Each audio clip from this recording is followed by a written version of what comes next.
नमस्कार, मी रोहिणी. सिटी न्यूजच्या महानगरपालिकेची खाते ओळख या शृंखलेअंतर्गत आता आपण आलेलो आहोत पंतप्रधान आवास योजनेच्या कार्यालयामध्ये. जाणून घेऊया याबद्दल सविस्तर माहिती. नमस्कार, मी युवराज जबडे, सामाजिक विकास विशेषज्ञ, प्रधानमंत्री आवास योजना आणि रमाई आवास योजना या महानगरपालिकेतर्फे चालवणाऱ्या दोन हाऊसिंग स्कीम्स आहेत त्याचं काम आम्ही पाहतो. यामध्ये पहिलं तर म्हणजे प्रधानमंत्री आवास योजना जी आहे ती प्रधानमंत्री आवास योजना 4 विभागामध्ये विभागलेली आहे. 4 महत्वाच्या योजना त्याच्यामध्ये अंतर्भूत आहेत. पहिली योजना आहे ती झोपडपट्टी विकास. यामध्ये शहरात ज्या झोपडपट्ट्या आहेत त्यांचा विकास करणे. याच्यामध्ये झोपडपट्टी धारकांचा सर्वे करून ती झोपडपट्टी ज्या जागेवरती बसलेली आहे त्या जागेच्या मालकीनुसार त्यांना मालकी हक्क देऊन किंवा त्यांचं मल्टी स्टोरी म्हणजे अपार्टमेंट टाईप स्ट्रक्चर तयार करून त्यांना घरं उपलब्ध करून देणे हा याच्या मागचा हेतू आहे. ते घर घेण्यासाठी खाजगी विकासकाकडून घराची निर्मिती केली जाते आणि त्या घराची किंमत ही शासनामार्फत ठरवली जाते. प्रधानमंत्री आवास योजनेमधून आपल्याला 2.5 लाख रुपयाचं अनुदान दिलं जातं आणि हे नवीन होणारं जे घर आहे या प्रोजेक्टमध्ये ते घर विकत घेण्यासाठी जे स्टॅम्प ड्युटी भरावी लागते तर त्या स्टॅम्प ड्युटीमध्ये पण 5% सवलत देऊ केलेली आहे आणि त्या 5%च्या ऐवजी फक्त 1,000 रुपये स्टॅम्प ड्युटी भरून ते घर ते कुटुंब किंवा ती व्यक्ती विकत घेऊ शकते. स्वतःच्या मालकीच्या जागेवरती घर बांधायचं असेल तर ते घर बांधकाम करण्यासाठी 2.5 लाख रुपयाचं अनुदान दिलं जातं.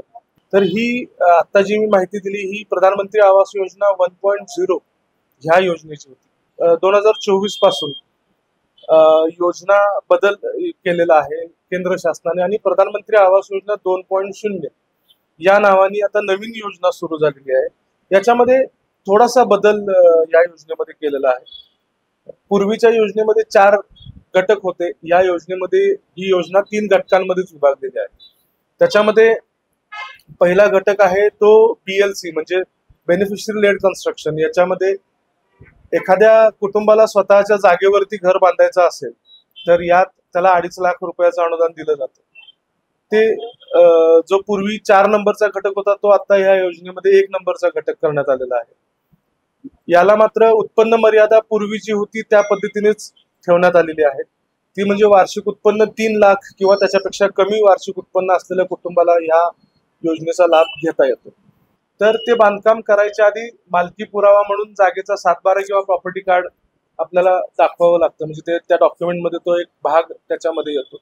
त्यानंतर डोमेसाईल सर्टिफिकेट लागतं. महाराष्ट्राचा रहिवासी असल्याचं अधिवास प्रमाणपत्र म्हणून आम्ही ते पडताळणी करतो.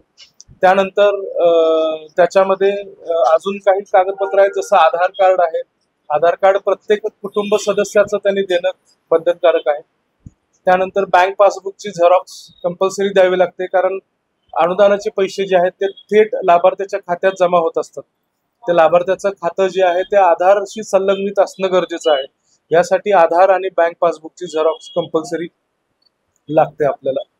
आणि ज्या जागेवरती बांधकाम करणार आहे त्या जागेचा बांधकाम परवाना मिळतो याची खात्री करण्यासाठी म्हणून आम्हाला त्याचा मोजणी नकाशा किंवा NA ऑर्डर असेल तर NA ऑर्डर या गोष्टी आम्हाला लागतात.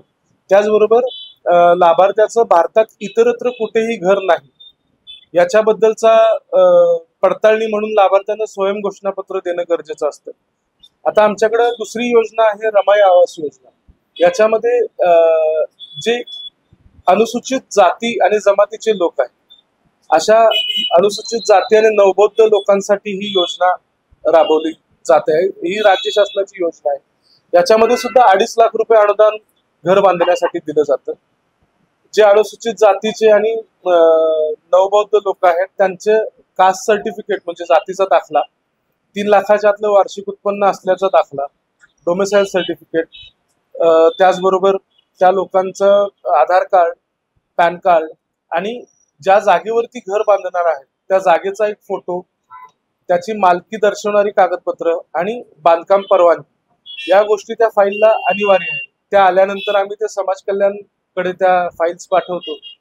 त्याची समाज कल्याण सहाय्यक आयुक्त आणि आमचे महानगरपालिकेचे आयुक्त सिटी इंजिनियर यांची एक कमिटी आहे. त्या कमिटी पुढे हे प्रकरणं सगळी ठेवली जातात त्याची मंजुरी घेतली जाते आणि त्या मंजुरीनंतर त्या लाभार्थ्याने घर बांधत असताना त्याला 2.5 लाख रुपयाचं वितरण बांधकाम प्रगतीनुसार टप्प्याटप्प्यानं त्याचं वितरण केलं जातं.